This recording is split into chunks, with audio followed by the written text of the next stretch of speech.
Okay, let's dive right into this explainer. Today, we're unpacking something called the independent pharmacy illusion.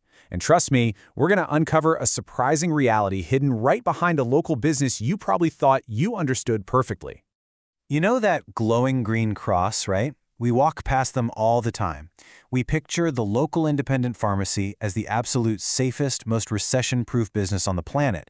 I mean, rain or shine, economic boom or bust, people need their medication.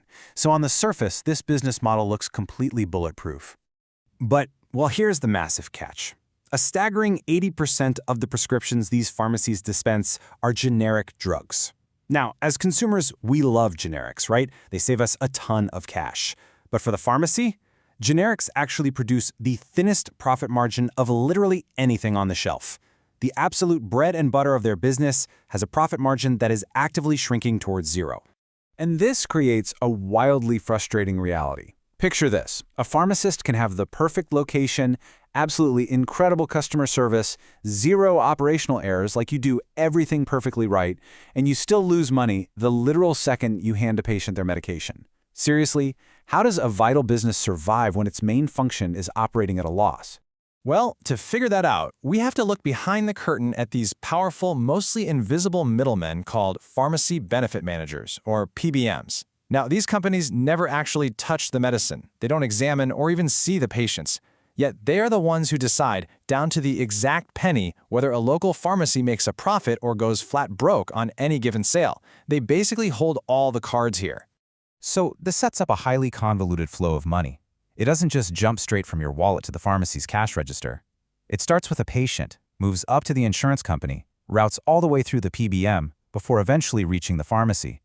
By the time that transaction actually finishes, multiple hands have touched the process. The PBM has extracted its value, and the pharmacy gets left fighting for whatever fraction of a penny is left over. And just to really underscore how much power these middlemen hold, PBMs control a massive 80% of all prescription claims in the US.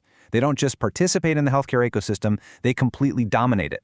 If an independent pharmacy wants to serve its neighborhood, it has absolutely no choice but to play by these strict, margin-crushing rules set by the exact same entities controlling 80% of their market. Okay, now imagine fighting for those leftover pennies when just getting the front doors open is an incredible mountain to climb. We're talking an average of $650,000 in startup costs, sometimes easily reaching up to $800,000. It is a wildly expensive endeavor just to turn the lights on and switch that green cross to open. And that mountain of capital isn't just buying the pills they sell. You're funding this huge, highly regulated infrastructure. Before a single customer ever walks in to buy a pack of gum, let alone a prescription, the pharmacy is paying for strict compliance, various state and federal licenses, high-tech security for controlled substances, specialized plumbing, a literal mountain of regulatory paperwork, and of course the actual inventory itself. So, faced with that immense overhead and the brutal PBM math we just went through, pharmacies have had to execute a vital survival pivot. The fundamental truth of the modern independent pharmacy is simply this: the prescription isn't the profit engine anymore. If they rely solely on counting pills and filling bottles, they're going to go bankrupt. To actually stay afloat, success has to come from what the industry calls the front of the store. We're talking greeting cards, flu shots, diagnostic tests, and specialized health consultations. Why? Because those products and services completely bypass those invisible middlemen entirely, allowing the pharmacy to actually keep the profit from their hard work. It's a total game changer for them. But here's the kicker. Even with this incredibly smart pivot, the industry is hurting. Despite a constantly rising demand for medication, 30% of independent pharmacies have closed their doors in the last decade. 30%! And this wave of closures has been incredibly devastating in rural areas, where that local pharmacy might literally be the only healthcare provider for miles. When they vanish, it leaves a huge vacuum in community care. So why is this happening when demand is higher than ever? Well, it's not a lack of customers.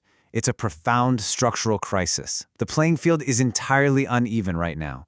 Large, vertically integrated corporations have moved in, and they own the entire stack. They own the insurance, they own the PBM middleman, and they own the competing retail pharmacies. By controlling the whole pipeline, these giants are actively squeezing out the small guys. Which brings us to a real light bulb moment for those resilient local pharmacists who actually manage to keep their doors open. It all comes down to this. Don't think you're in the pill counting business. That's a trap.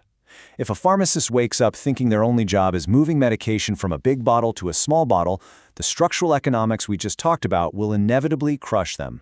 So what are they actually selling? The pharmacies surviving today have completely redefined their value. The prescription? That's just the service, but the care is the actual product. They're selling trust, convenience, and genuine human connection.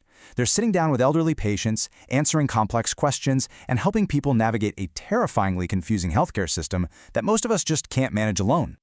So I want to leave you with this final provocative thought to consider today as we wrap up this explainer. As we watch this 30% closure rate, and as the pill-counting illusion completely shatters under the weight of these mega corporations,